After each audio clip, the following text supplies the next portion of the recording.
네, 중국과 러시아, 북한이 반미 연대를 강화할 움직임을 보이는 것에 대해 트럼프 미국 대통령이 신경 쓰지 않는다는 입장을 내놨습니다. 미국을 공격할 것이 아니기 때문에 전혀 우려하지 않는다는 겁니다. 워싱턴 정호윤 특파원입니다.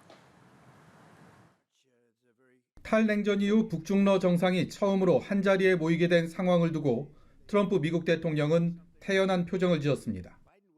신냉전 구도 확립, 반미연대 강화라는 우려에도 말을 아껴왔던 트럼프 대통령은 미국에 대한 도전도, 견제 세력으로서의 영향력도 전혀 우려하지 않는다고 말했습니다. 그러면서 북중러의 중심축인 중국은 미국과 특수한 관계에 있음을 강조했습니다. China needs us, and I have a very good relationship with President Xi, as you know, but China needs us much more than we need them. No, I don't see that at all, no. 트럼프 대통령은 방송 인터뷰에서도 같은 입장을 밝혔는데 미국을 향해 군사력을 사용하지 않을 것이기 때문이라는 이유를 들었습니다. 다만 자신의 뜻과는 달리 우크라이나 휴전 논의를 외면하고 있는 푸틴 러시아 대통령을 향해선 암묵적 경고장을 날렸습니다.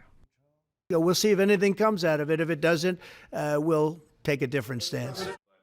전략 경쟁 중인 중국, 대화 제안에도 응답하지 않는 북한에 앞서 발등에 불인 우크라이나 종전 문제부터 풀겠다는 의지가 엿보입니다.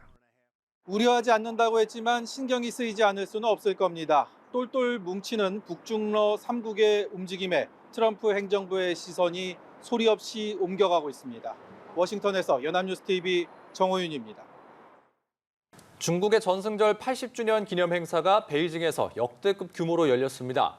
북중러 정상이 60여 년 만에 한자리에 모였고 최첨단 무기가 대거 공개됐습니다. 국제부 취재기자 연결해서 자세한 내용 들어봅니다. 강은나래 기자. 네, 중국 전승절 80주년 기념 행사가 베이징天安문 광장에서 약 70분간 진행됐습니다.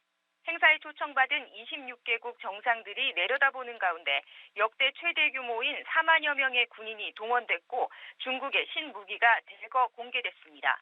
괌은 물론 미국 본토까지 타격할 수 있어서 이른바 괌 킬러로 불리는 둥펑 미사일의 최신형 모델이 처음 공개돼서 눈길을 끌었습니다. 또 신형 전차와 함재기, 전투기 등 중국이 개발한 4세대 신형 무기도 총 출동했습니다. 시 주석은 연설에서 인류는 오늘날 평화냐 전쟁이냐 대화냐 대결이냐 선택해야 하는 상황이라며 중화민족의 위대한 부흥을 막을 수 없다고 말했습니다. 미국을 직접 언급하지는 않았지만 미국 주도의 일방적 패권에 맞서 중국 중심의 새로운 국제 질서를 만들어가겠다는 의지를 숨기지 않았습니다. 세계의 관심은 66년 만에 한자리에 모인 북중러 3국 지도자에게 쏠렸는데요. 푸틴, 시진핑, 김정은 3국 지도자는 나란히 함께 걸으면서 담소를 나누는 등 화기애애한 분위기를 연출했고天安문 막루 중심에 함께 자리를 잡고 기념식을 관람했습니다. 로이터 통신 등 주요 외신들은 미국의 패권에 도전해온 북중러 정상이 한자리에 선 역사적 장면이라고 보도했습니다. 도널드 트럼프 미국 대통령은 SNS에 중국이 자유를 쟁취할 수 있었던 이유는 미국인들이 목숨을 잃었기 때문이라며 시진핑 주석을 향해서 미국에 대항할 공모를 하면서 푸틴과 김정은에게 따뜻한 안부를 전해달라고 뼈있는 말을 덧붙였습니다. 네, 김정은 북한 국무위원장으로서는 첫 다자 외교 무대 데뷔 전이었습니다. 우리 측 우원식 국회의장과의 조우도 기대되는데요. 어땠습니까? 네, 김 위원장은 인민복 대신에 짙은 정장에 연한 줄무늬 넥타이 차림으로 열병식에 등장했습니다. 첫 다자 외교 무대인 만큼 정상국가 지도자로서의 이미지를 부각하기 위해서 양복을 택한 걸로 보입니다.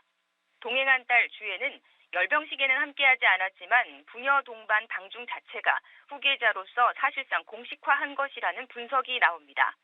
우리 측 우원식 의장과 김 위원장의 접촉 가능성에도 관심이 모아졌었는데요. 적어도 열병식 행사 중에는 조우가 쉽지 않았던 걸로 보입니다. 우 의장은 북중러 정상들과 멀리 떨어진 막루 왼쪽 끝에 배석됐던 걸로 알려졌습니다. 다만 현재 오찬 성격의 리셉션이 진행 중이고 늦은 오후에는 만찬도 예정돼 있습니다. 귀빈들이 대부분 참석할 예정이기 때문에 우 의장과 김 위원장 간의 짧은 만남이나 인사가 있을 수도 있습니다. 한편 북중 혹은 북러 등 양자 정상회담 외에 북중러 3국 정상회담 가능성은 낮다고 국가정보원이 분석했습니다.